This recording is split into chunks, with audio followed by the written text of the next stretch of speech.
So I think it's really important for a company when they have a win, whether that win is, it doesn't matter really what department it is. Maybe it's that they got a new contract. Maybe that's they successfully turned over a new elevator after a big modernization project. Maybe they got an award. I think it's important to celebrate those wins with everybody. Right. From the guy in the warehouse to someone up at a front desk, to someone out in the field, management. To me, like the companies that I've worked for that have done that successfully have been great to work at, and they've fostered just incredible achievements. I mean, just been so successful. So yeah, I would say celebrate the wins. Hello, and welcome to the Elevator Careers Podcast, sponsored by the Allred Group. I am your host, Matt Allred. In this podcast, we talk to the people whose lives and careers are dedicated to the vertical transportation industry to inform and share lessons learned, building upon the foundation of those who have gone before to inspire the next generation of elevator careers. Today our guest is Chris Pearce, co-owner of Skytec Elevator in Austin, Texas. Chris started his career as a union apprentice with Omni Elevator at age 19. But after a few years, he left for a time to finish his degree and worked as a technician in the high-tech industry. After returning to the elevator industry, Chris realized he loved working on elevators and wanted to stay. Chris is passionate about using technology and transparency to drive results and deliver customer satisfaction. So Chris, welcome to the show. Thank you. Nice to be on. Thank you. Thank you. I'm excited to be able to talk to you. I think you've got a fascinating story from what from previous conversations we've had, and obviously want to talk a little bit more about your career, and certainly from here on out, because you're starting a new business. You're looking to make some exciting, as I see it, some pretty exciting contributions to the elevator industry. But I would love to start at the beginning and just tell me, how did you get started in the elevator industry from the get-go? So when I was 19, I was in college in Northern California. That's where my dad lived at the time. And I wasn't real focused on my studies. And my dad basically, he gave me an ultimatum, said that, I needed to find a job, that he was no longer going to support me in college. So I talked to my stepdad back in Texas, and he said, "Hey, I got a job for you." He owned and operated Omni Elevator. It was a pretty large independent in the state of Texas at the time. And so I moved back to Texas and went to work for him. Started out as a 50%er out in the field. We were a signatory company in the union, and spent probably about 2.5 years in the field. Worked up to being a 70%er. Let's pause for just a second, if you don't mind pausing. So my question is, into college, not super motivated. Obviously, Dad wasn't super impressed with your track record. What was it that got you engaged in the elevator industry enough that you could kind of pull out of this funk of, oh, hey, I'm just failing out of college, or whatever it was you were doing? Yeah, actually, great question. So I grew up in San Antonio, and I didn't move to go live with my dad until I was in high school. But growing up, during the summers, I would go to work with my stepdad. Maybe as early as like 11 or 12 years old. And I can remember him taking me to some of his maintenance jobs, and he'd have me burnishing the contacts on an old Westinghouse controller, or showing me how to do maintenance on a door track, or just various things. And I always enjoyed, like when I was a kid, I'd take apart stuff, take apart my boombox and then put it back together, That's RC impressive. cars. years. Yeah, I used to take stuff apart, but I could never get them back together. Well, I usually had an extra screw, Okay. If it still worked, right? That's the magic Yes, sauce right yes. there. But yeah, so I was interested in it. I really didn't know what I wanted to do at that age. And I think that's probably why college just wasn't really there for me, at that time. So yeah, it was great getting in there, getting the field experience, spent some time on modernizations, repair crew, and then I transitioned to being a maintenance helper. And I think that was primarily because I was always pretty good with the customers. Okay. And so I can remember we even had some maintenance mechanics at the time that they were great maintenance mechanics, but maybe their strong suit wasn't communication. I hear you. Yeah. So I could go in there with those mechanics, and it was a good marriage, I guess. A good fit between So me. So it sounds like you like the hands-on, but you also like the people aspect. Absolutely, yeah. And really, years later, I left the industry for a little while, and then I came back. And when I came back, I went into sales. Cool. So tell me a little bit about that detour. I think you said you'd gone to college, worked in high tech. What were some of the things you gained while you were outside? So I moved back to California, which was Silicon Valley, and I got a job with a company that was manufacturing disk drives for the computer industry. And I was a technician. I worked on the capital equipment that built the disk drives. But I got a chance to work directly with a mechanical engineer and was essentially kind of a mechanical engineer assistant. Mm-hmm. And he taught me, all sorts of things about being a mechanical engineer, from trained me how to do AutoCAD, mechanical desktop, how to create bills of material. I even did some procuring of parts and managing one of the subsystems for him. He kind of offloaded onto me, the one that he didn't want to deal with. Of course. But yeah, it was a great experience, and I didn't know it at the time, but it was some very transferable skills for me that I absolutely been able to leverage in the elevator industry, years later and even to this day. Yeah, yeah. So, and while you were out in California, I think you said you finished your college degree. Is that correct? I didn't finish then, but yeah, I got a pretty good segue into it. Well, and it sounds like the impression I'm getting is that you were a better student the second time around after having had some real life experience.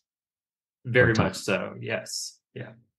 And cool. So how long were you in high tech, building the disk drives and all of that? So I'm going to say I did that for about 3 years. And then I moved back to San Antonio and went to work for my stepfather again. This time in a sales role. And started out as a kind of sales representative for our Austin, Texas branch. And it was a small branch for us. It wasn't profitable. It was struggling. Sure. And so it was kind of a last ditch effort by him to see if maybe he could save that branch. And fortunately, we were successful in doing that. And while there, I guess taking a step back, when I first got into the industry, I had the pleasure of encountering somebody that became kind of a mentor of mine, and later a co-founder, a good friend. Co-founder Gentleman by in your current venture, and then? He is in my last current venture. Okay. Yeah. Gotcha.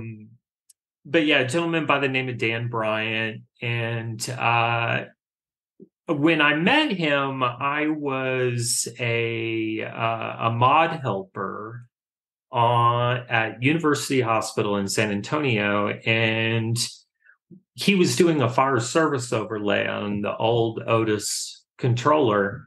And he was there like making his own little solid state boards, these little Wow. breadboards with wires. And I was just like, wow, this guy's different, And I was just very much drawn to him.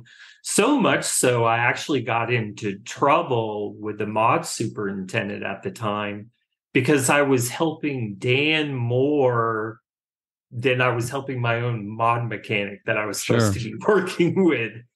So I got reprimanded a little bit for that. But Dan always kind of stuck out of my mind. And when I took over the sales role years later in Austin, I went to my stepdad, and that was one of the big reasons why we were successful. Is I went to my stepdad and I told him, I said, hey, I would really like Dan Bryant to come on board with me here in Austin and help me with this branch.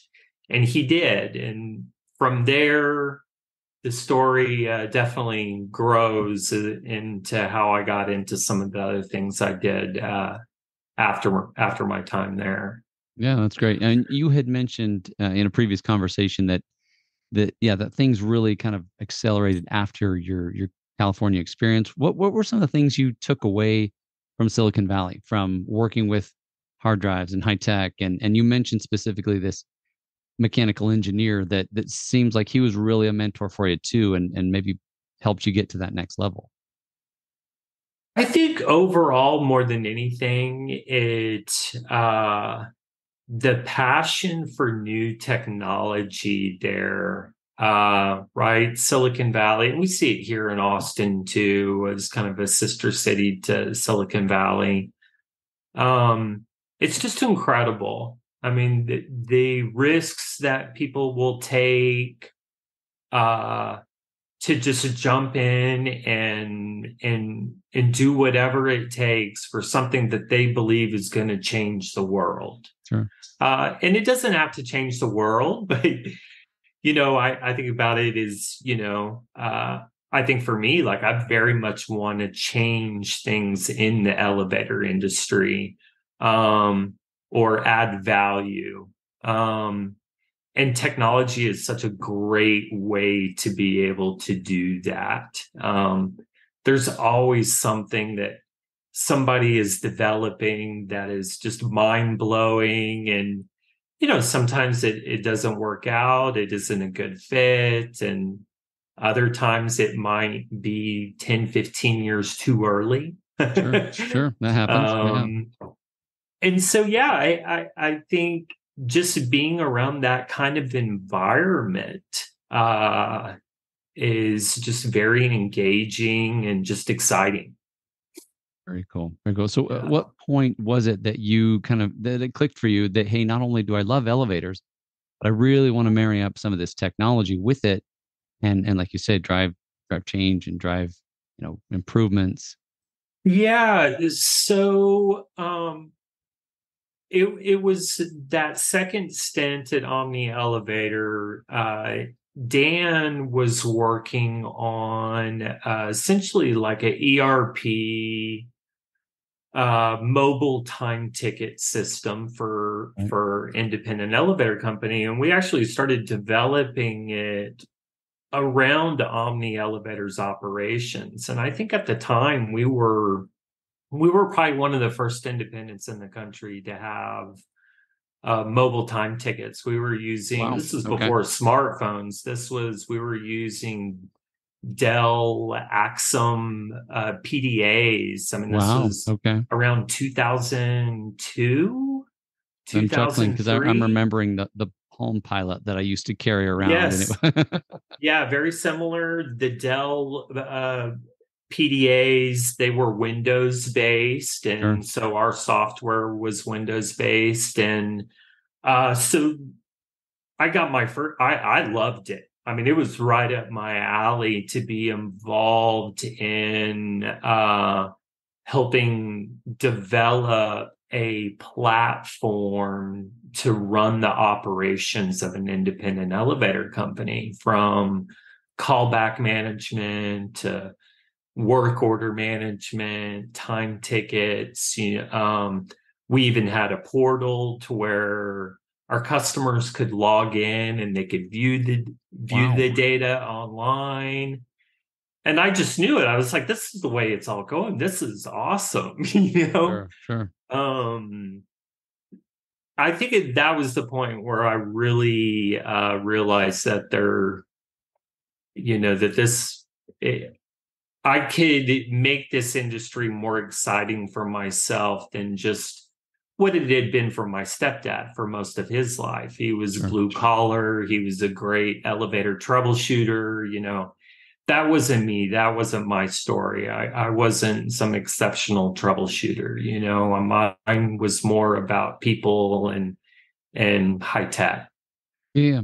Well, and part of what I'm taking out of your story is about people, but also about making it more accessible for people, or making it easier for people. And the fact that you had a portal, probably years before I heard that term portal or even thought about it. That's very impressive. And it, to go back to the people, is you're serving their needs by making it more transparent. And I've heard you say that word, results, transparency.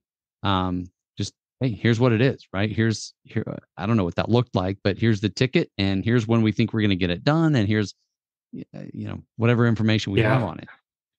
Yeah, I do believe that's one of the things that's really driving me these days, and has been for a long time, is I think I've always had a really good sense of being able to identify with people's pain points. And the way that the industry is now, there's a lot of pain when it comes to the building owners and the property managers, and just let's talk about some elevators break. Yeah. Where are some of these pain points that you see? Well, I think some of it is in that lack of transparency. Things are very profit driven in the industry, which is not a bad thing. But I think some of what's been lost is, many, many years ago, they saw their technician, a property manager would see their technician every week, every month. They had a relationship with them, and those things are gone, and they're just not as commonplace. And there's a host of reasons, right? The industry is just not the same. Times are not the same. People are busier. Sure. Now everybody lives and breathes by text message and an email, and so that's where things like the technology, where the portals or, IoT, various software platforms, those things really can, in my view, can help enable that piece that's missing now, or kind of bring back some of that to where, maybe it's not as face-to-face relationship as much as it used to be, but it could still be a really solid, trustworthy relationship that they enjoy. You can still provide something that they love. Sure. And yeah, that's what drives me with that stuff. Yeah, thank you. And I'm glad you brought that up. You talked about pain points and giving them, the information. What comes to mind is, being in recruiting and hiring, and years ago I was in HR, and kind of one of the philosophies in my brain is that, you hire somebody who you can see taking away that pain, right? It's like I have this not only fear that I'm going to hire the wrong person, but this problem that I need this person and their skills and their, they've got to be able to solve this particular problem. And the more they can convince me that they're the one, then the more likely they are to get the job and just put me at ease and kind of calm my fears. And I think I hear you kind of saying the same thing with technology and with information and transparency, that you're going to have everything you need, and therefore the fears can subside. Yeah. Yeah, it's no different with that could absolutely relate to like a property manager or a building owner. It's very similar. At the end of the day, like, people just want their elevators to run, right? Sure. In a perfect world, they would never break down. They would always be running. Maybe not in a perfect world for an elevator technician Right. that relies on going to fix them, but they're going to break. They're going to have problems. It's the nature of the beast, right? Sure. So, being able to do that in the most efficient and transparent way that, it might sound kind of silly, but it makes people feel warm and fuzzy. Yeah. Just knowing you're taking care of their problems, knowing that they can let go of the fear and the anxiety, and just know that, hey, this is going to be taken care of. And even if it does break down, I know I can trust so-and-so to show up, take care of my, so that I'm not, having to stress about it. Yep, absolutely. Yeah. That's very cool. So what led you to get into consulting? And we can talk a little bit more about your business, but what is it that kind of said, hey, it's time for me to jump out here on my own? I think a large part, like it's all kind of been leading up to this. So I've had the pleasure of being in a lot of various roles over the years, whether it was sales to, operations, modernization, superintendent, new installation superintendent, just a lot of varied roles. And I think over the years, one thing that I continually kind of, and I always seem to kind of fall into these situations of where people are just calling me, asking me for advice, Sure. About their elevators. And sometimes it has been related to my job, was a lead or something like that. And those moments, I always come away from them feeling great. Like I've offered something to somebody in a way that they couldn't have got it from anybody else, maybe a unique approach to it. And the feedback that you get, those feel-good moments about really being able to help somebody with their elevator problem and hear them out. And maybe sometimes there isn't always a good solution, but just, if nothing else, them feeling like they got something off of their chest or right. Even situations like that are really good. I think that people component is a huge part of it. And that's ultimately what's been kind of driving more of the thoughts around consulting and, how I can help people with all this elevator knowledge up there. Right. Well, and it sounds like you are getting a lot of satisfaction out of doing exactly that. Like you say, it sounds like you've been building your understanding, your broad base of knowledge and of what's going on. And so when you go to somebody who has an elevator and a problem and the worries or whatever they've got around that, you can address it with that. Just the same kind of empathy that you described early on, that you kind of get people issues. And yeah. For me, it's very, very relatable. Like, and I think it's all, I think everybody's, kind of their own individual. It's kind of its own situation and everything. And if you can recognize that uniqueness in each person that you're talking to, in each situation that they're in, it becomes really easy to be able to pull from all the varied things that you've heard over the years and be able to add value somewhere or be able to help people in a unique way that maybe others aren't able to. Right. So would you consider yourself a similar to other consulting firms in how you approach it, or do you have some different maybe technology offerings or something that sets you apart from some of the others?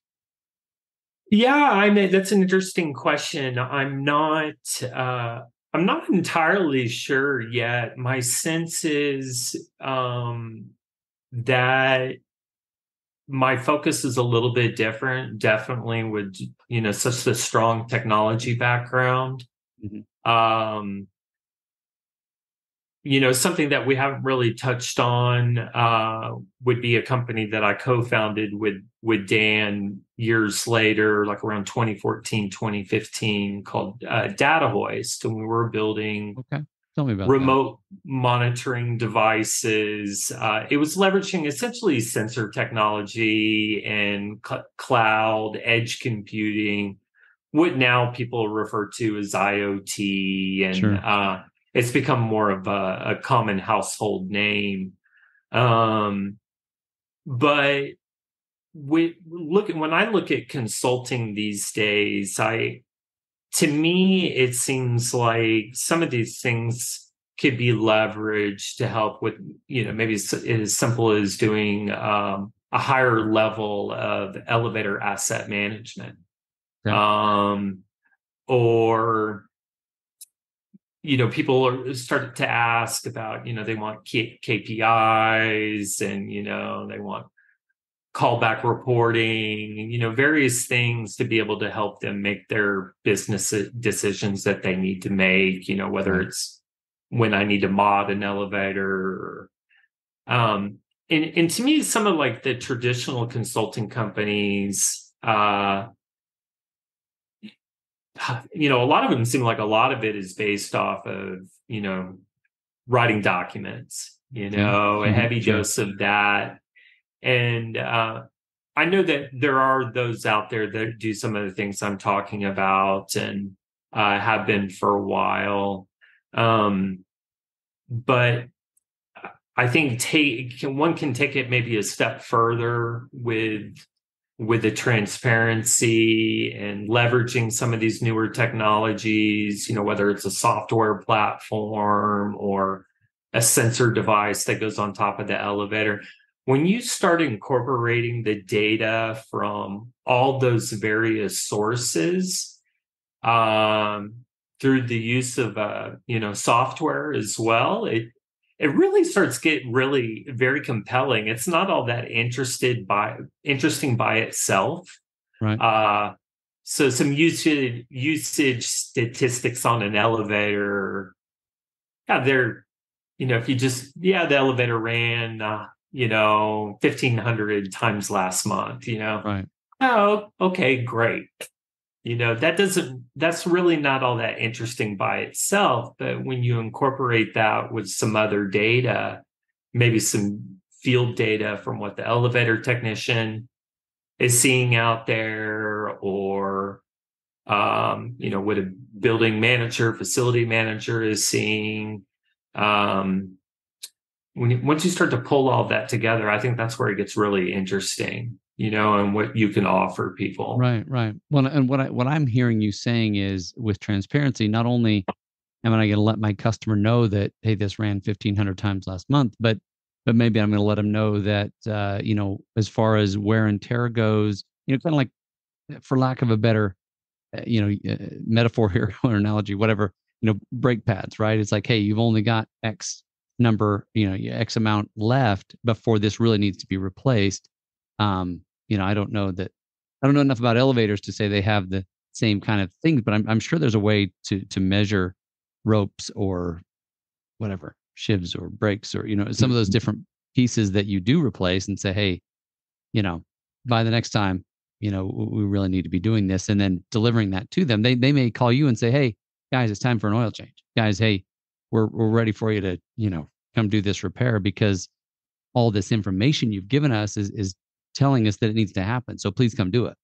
Yes. Yeah. And that's a great point. And, while there's other companies that have been working on this stuff that have their own IoT solutions. And it's all great, but I think it's really important to leverage that data in the right way.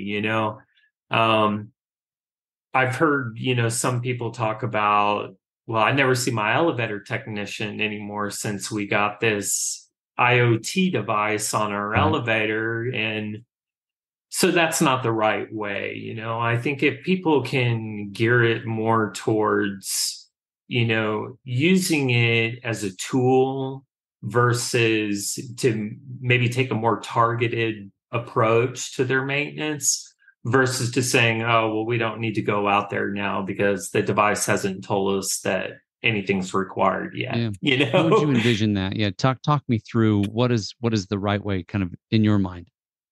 Well, I think the right way to do it is to try to incorporate the data from all the various sources that I talked about, and not really so much a shift in the way we know how to do elevator maintenance, because I think we all know like really what needs to happen. I mean, some of it is just janitorial. You got to go out there and clean off a car top. Is when you're doing that, maybe you find a bolt missing or a belt's not in good condition. And these devices aren't going to always pick up on some of that. Some of them are great and they will eventually start to pick up on that. But I think it has to be an approach where, you're still going out there and taking care of the customer and doing the visits. Okay. So the human touch, I hear, is what I hear you saying. I think that's still really important. Now, maybe it's not in a situation where it used to be where you spend your technician spending 15, 20 minutes with the building manager after he did his maintenance, just talking about whatever and hanging out. Because the world is it's changed, people are busier, moving around more. But you could use technology to be able to say, hey, he got it. He just left. I just got a notification on my phone that my elevator man left. Maybe it includes a picture of what he did or what he found. I think there's still a way to engage with the customers and provide them with a really high level of maintenance and transparency and everything. And still be able to move fast and do what's needed in today's economy. Good. No, thank you. And, as we're kind of getting towards the end of our time, but I'm just curious, what's one of the biggest lessons you've learned throughout your career?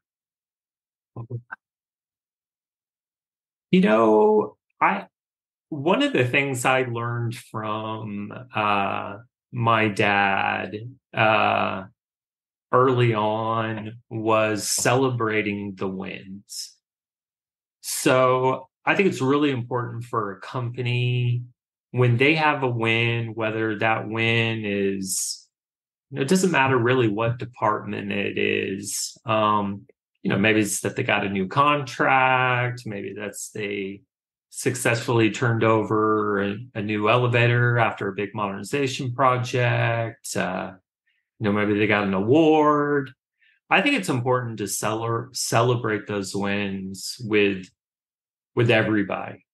From the guy in the warehouse to someone up at a front desk, to someone out in the field, management. To me, like the companies that I've worked for that have done that successfully have been great to work at, and they've fostered just incredible achievements. I mean, just been so successful. So yeah, I would say celebrate the wins. Beautiful. No, it sounds like from your perspective that really drives the desire to make more wins, the desire to really dig in and make great stuff happen. So thank you for sharing that. The last question I want to ask you as we wrap up is, what's one piece of advice you would give to somebody who's maybe they're new to the industry, not even sure what they've latched into? What would you tell them as they kind of start this journey? Sure. I tell people that there's a lot of different paths you can go in this industry. if it's somebody that's in the field, you can be new equipment installation, you could be mods, you could be repair, you could be a maintenance tech. They all have kind of their own things, right? You could get into sales, you could get into management, you could get on the tech side, software side. It's so varied.